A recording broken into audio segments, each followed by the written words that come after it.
रायगड, महाराष्ट्रासह देश विदेशातील ताज्या बातम्या पाहण्यासाठी मॅक्स इंडिया लाईव्ह चॅनलला सबस्क्राईब करा आणि बेल आयकॉन दाबायला विसरू नका. गेल्या अनेक दिवसांपासून बीड जिल्हा हा चर्चेमध्ये आहे.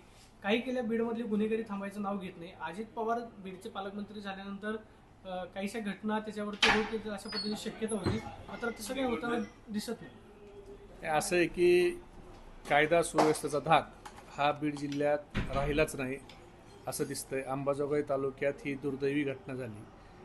एकीकडं लाडकी बहीण म्हणायचं आणि बहिणी सुरक्षित नाहीत. आणि हाईट म्हणजे जे वकिलीचा व्यवसाय करते, जे वकिली करते आणि जे वकिली करून दुसऱ्याला न्याय मिळवून देणारी आमची महिला भगिनी, ही महिला भगिनीला जर एवढ्या दुर्दैवी प्रकारे मारहाण होत असेल तर मला वाटतं कायदा सुव्यवस्थेचा धाक राहिला नाही. महिला भगिनी आमच्या सुरक्षित या सरकारच्या काळात नाहीत. आणि खाली जे अजून पालकमंत्री बदललेत, पण खाली जे पोलीस स्टेशनचे PI किंवा पोलीस आहेत, ही यंत्रणा अजून तीच आहे. ती यंत्रणा अद्यापपर्यंत बदललेली नाही.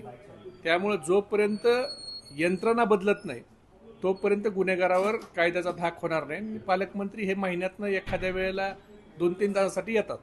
कसे पालकमंत्र्यांचा कारभार कसा आहे सध्या बीडमध्ये? काही परिवर्तन वाटतंय? अजून तर काय परिवर्तन वाटत नाही. सरकार झाल्यापासून ते 2 वेळा बीडला आलेले आहेत आणि ते बीडला आल्याच्या नंतर रस्ते पाण्याच्या टँकरने धुवून घेतले जातात. ते ज्या रस्त्याने जाणार आहे तिथं कार्पेटने रस्ता व्यवस्थित चकाचक केला जातो. ते गेल्याच्या नंतर परत परिस्थिती जैसे थे अशी परिस्थिती आहे. रणजित कासलेंनी धनंजय मुंडेंवरती आरोप केले की त्यांनी 10 लाख रुपये जे आहे ते मला दिलेले होते की ईव्हीएमची छेडछाड जी आहे तिकडे जाऊ नका किंवा ईव्हीएम जर कदाचित काही झालं तर त्याकडे दुर्लक्ष करा. त्याच्यामध्ये काय तथ्य वाटते का? त्यांनी मेसेज सुद्धा दाखवला. असं आहे की त्याच्या खात्यावर 10 लाख रुपयासारखी एवढी मोठी रक्कम येणं आणि ती रक्कम आल्याच्या नंतर त्याची चौकशी तर झाली पाहिजे.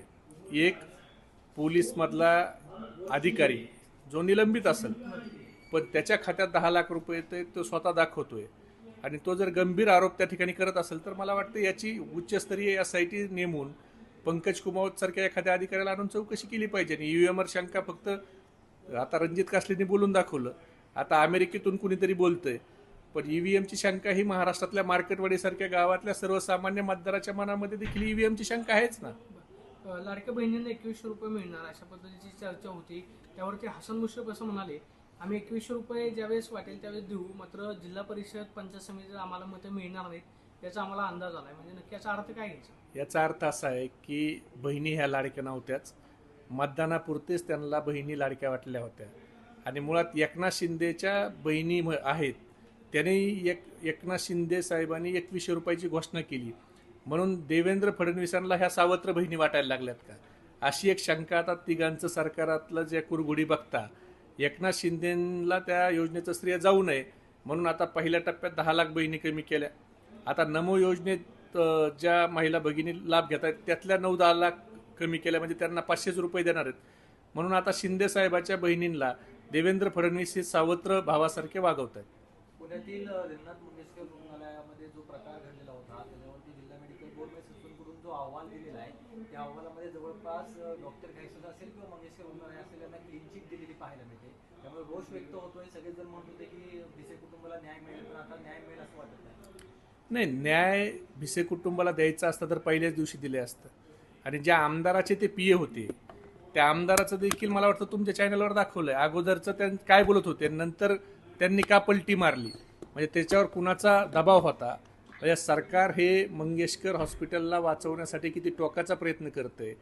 म्हणजे रुग्णांना दवाखान्यात रुग्ण हा डॉक्टरांनी रुग्णसेवा ही ईश्वर सेवा म्हणून काम करावं म्हणून दवाखान्यात जातो, पण आता दवाखाने हे कत्तलखाने झालेत का पुण्यातले, असा प्रश्न पडायला लागलाय.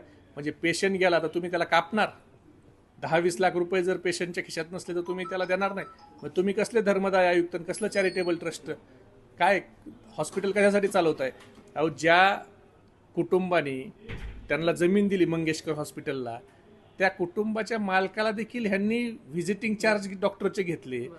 म्हणजे हे निवळ व्यवसाय करणार आहेत आणि त्यांना वरद हस्त या सरकारमधल्या लोकांचा आहे. खरं पहिल्याच दिवशी कारवाई व्हायला पाहिजे होती. ती क्लीन चिट दिली म्हणजे सरकार त्यांच्यावर किती मेहरबानी हे दिसून येतं.